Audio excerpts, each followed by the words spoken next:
ito ang malupit. COMELEC. Okay? COMELEC and Bong Revilla. Nagsabwatan. Bakit ko sinasabi? Ito. Hindi ba kayo magagalit dito? Recently, nag-release na naman ang COMELEC ng temporary restraining order. Ay, COMELEC, sorry. Ang Supreme Court sa COMELEC, di ba? Ng restraining order. Nag-release Here ng we go, TRO. mga kababayan. Kung paano masasabi ng taong bayan na pakawalang hiya ng gobyerno ni Marcos Jr. ng COMELEC, okay, ganyan, ng COMELEC sa panluloko sa inyo. Alright, tignan natin na. Nagsasayang ng pera. Ano to?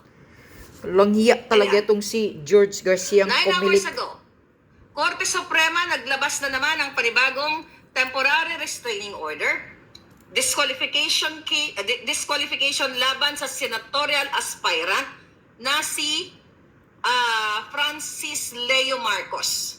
Pinatitigil ng Korte Suprema ang pinatitigil ng Korte Suprema ang pag-imprenta na naman. But here we go, darling. Here we go. Kahapon din, okay, hanapin ko lang tong link.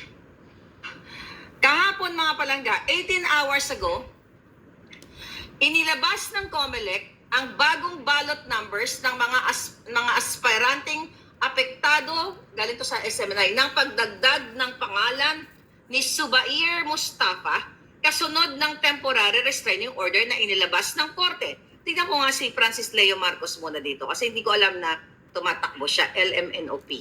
M. Mustafa. Teka natin. Marcos. Meron ba siya? Okay, here we go. Marcos. Wala naman siya dito Anong tinakbo niya? Sa number 39, si Amy Marcos pa rin. Okay, wala sa listahan. Okay, here we go. Mga kababayan, ito yung kay Ramon Revilla. Ito putang ina mo, George Garcia. Ito COMELEC. Kayo na po ang magdesisyon, mga kababayan. Dahil sa restraining order, okay, ng Supreme Court, na itigil ang pag-imprenta ng mga balota dahil mayroong appeal etong si Mustafa. Alright? Pinag-usapan natin last week. Okay? Ngayon, ang sabi ni George Garcia ng COMELEC, okay, dahil susunod sila sa RTO na yan, pinatigil yung 6,000 ballots na na-imprenta na, which is total amount of 132 million. Wala pa yung sweldo ng mga tao, yung mga, at iba pang mga expenses. So, pinaliwanag natin sa inyo na ito ay pera ng bayan na basta na lang, itapon itong mga balota na ito dahil sa kapalpakan ni Garcia na appointee ni Bangag Jr. At I believe dadalhin nila somewhere sa isang secluded na place ba? Baka gamitin na naman nila sa pandaraya nila. But kaya nga, yun nakakatakot yun. Mga kababayan, ang pag-imprenta ng balota o pagkasunod-sunod ng mga kandidato ay base sa alphabetical order. Yeah, Tama? correct. Okay. Pero jutang genimis ka, George Garcia, na dumidila sa kipay ni Lisa Tanas sa ngalan ng pera ng bayan, sa ngalan ng panggagancho. Sunod-sunuran kayo. Bakit si Bong Revilla number 11? Tignan nyo ito, mga kababayan. Okay? Number 11, si Bong Revilla, Ramon Jr. Ayan. Ang apelyedo ba niya ay Bong? Kaya nga. Tanginan nyo. Galit na galit na naman ako yung araw na to. Pangalan niya, ang Bong. Ang apelyedo ba ni Revilla ay Bong? Bakit siya number 11? Naapektuhan ngayon ang mga taong katulad ni Pastor Kibuloy, katulad ni even Willie Revillame, kasi ang number ni Atty. Vic Rodriguez ay napunta kay Willie Revillame, number 55. Tapos ang number na lang ni Atty. Vic 56. At now meron na namang restraining order ang Supreme Court. So babaguhin na naman yung numbering na yan. Ginugulo nyo ang mundo ng taong bayan. At hindi, ito malinaw. Ito mga palangga, ipa-viral nyo to. Kaya kailangan ninyong panagutin ang COMELEC dahil may batas silang, marami silang batas na nilabag. Mamaya isa-cite natin. Tanong ko sa iyo, George Garcia, 10 ng pamilya mong lumalamon sa sweldo o sa kaba ng bayan, buha ka ng ina mo. Ang Bong Revilla ba, ang Bong ba ay apelyido niya? Ulitin natin ulit. Mga palangga, hindi tayo nagsisinungaling dito. Dahil ito ay number 11, hindi na apektuhan. Ano ang nakipagsabuatan ba si Bong Revilla sa'yo? Binayaran ka ba ni Bong Revilla? Kaya nga, hindi Apelyido naman- ba niya ang Bong Revilla? Hey everyone, Hindi with naman today's apelyido price, niya the ang retail Bong. store owners Pangalan are naman niya furious. yan. The undershirt that Bakit usually andoon sells siya? for Revilla ay ang Bong. Kaya nga. Letter R siya, hindi siya B. Yeah, Revilla apelyido Kung eh. yan ang babasehan natin, na ang nickname ay pwede palang gamitin sa pagkasunod-sunod ng balota, tignan natin si Christopher Bongo. Si Christopher Bongo, si Senator Bongo, ang palayaw niya ay Bong din. Si Revilla ay Bong din. Tignan natin. Hindi ba dapat magkasunod sila? Bong Revilla, Bongo. Sana Yeah. yun. Pero nasaan si Bongo? Go, letter G. Okay? Bakit si Bongo ay nasa number 28? Oh, yeah, correct. Go, Bong, go. Go. Ayan, go. Bakit Bongo? Ano ba ang middle initial ni Senator Bongo? Bongo, go? Anyway, nakita nyo yan? Yeah, Number 28. 28, tapos si Bong Revilla, number 11. 11. At ginamit ang kanyang nickname na Bong. Ito ay paglabag sa batas, mga kababayan. Nilalapastangan kayo, winawalang hiya na kayo ng gobyernong ito. Yan ay ano ang ginawa ni Bongo para pumayag ang COMELEC na gamitin ang kanyang nickname para iulagay siya sa unahan as number 11. Mga palangga, ayon sa ating pagre-research, ang pagmanipula ng arrangement o numbering ng mga kandidato na ginawa ni COMELEC George Garcia, COMELEC Chairman George Garcia, na gamitin ang nickname ni Bong Revilla instead na surname ay mayroong nilabag na batas. According dito, mga palangga, sa ating batas, ito, ano ang mga nilabag ni George Garcia na dapat talagang pumantay ang paa ng mga hayop na yan? Number 1, Equal Protection Clause of 1987 Constitution, Article 3, Section 1. Hindi ko na-discuss ang batas na yan, dahil di ba ako abogado. Ito na, ano pa ang nilabag? Number 2, Fair Election Practices Act, Republic Act number 9006. Ito ay this act is to ensure fair and equitable treatment of all candidates. Bakit special si Bong Revilla? Bakit pinayagan siya na gamitin ang surname niya as mauna siya sa listahan? As Bong, kumbaga sa pilahan ng mga estudyante, nagbibigayan ng whatever, okay, ng pagkain or ang inuna si Bong Revilla kasi letter B. Panglilin lang yan. Panglilin lang ng COMELEC. Ano pa ang nilabag na batas ni Bong Revilla at ni George Garcia? Omnibus Election Code. Batas pambansa bilang 881. Alright. Ang sabi dito sa sections 10, requires COMELEC to uphold fairness in election administration. Right.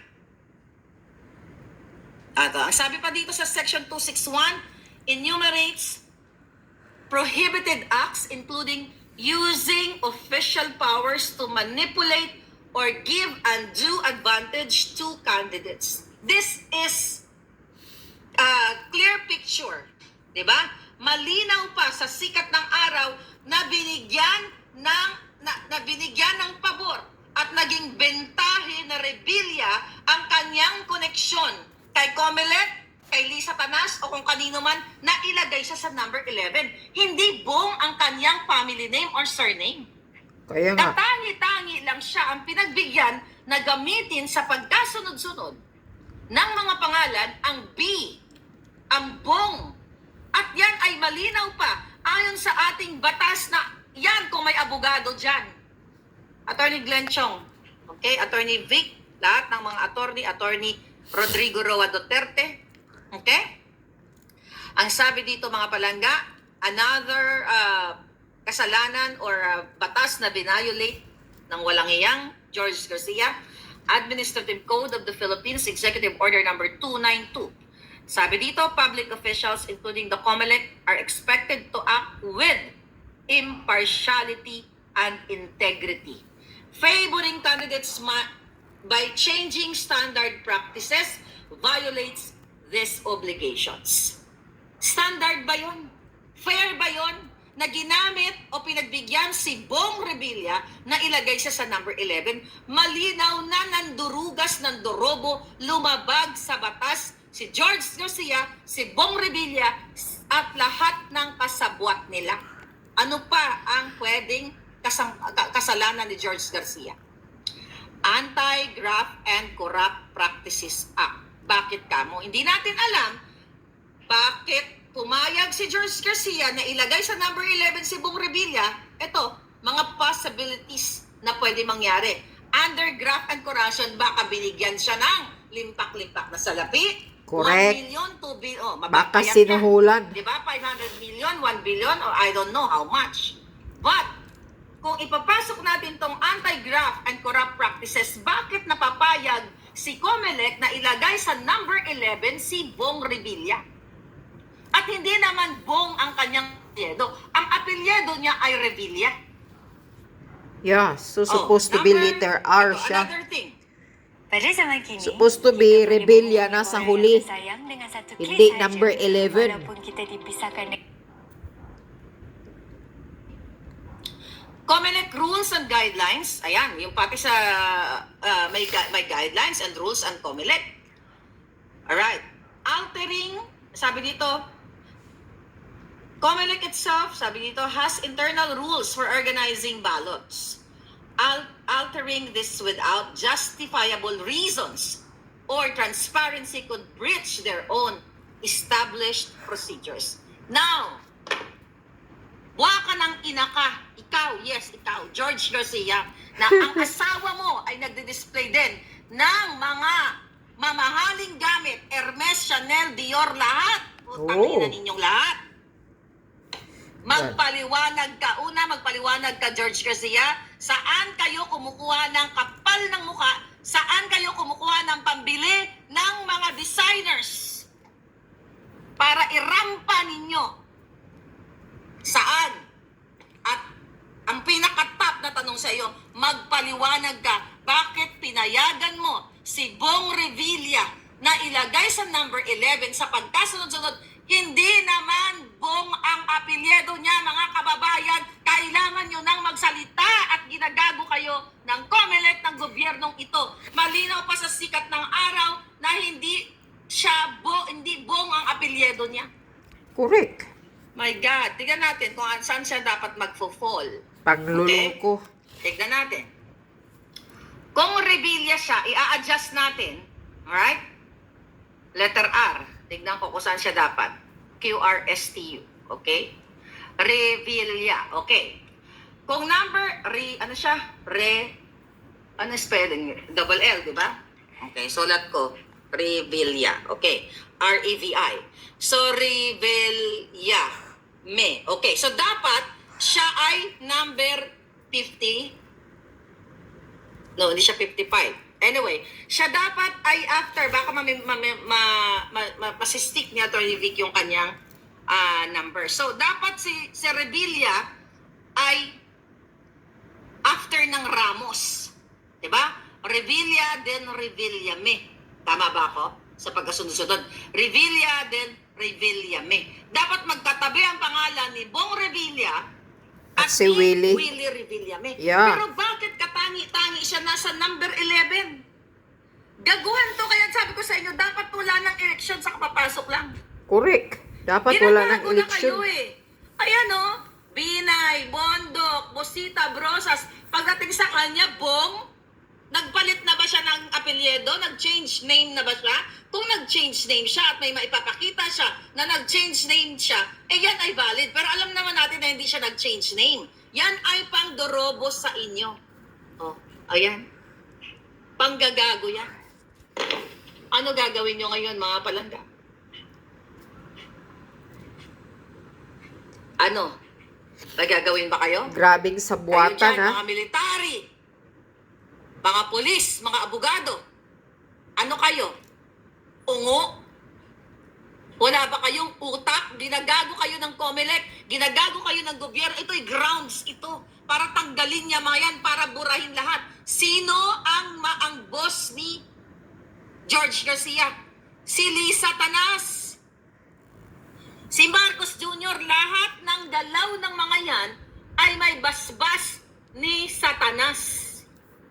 Dapat yan si George Garcia, sabi ni Cosme I.E. disbar.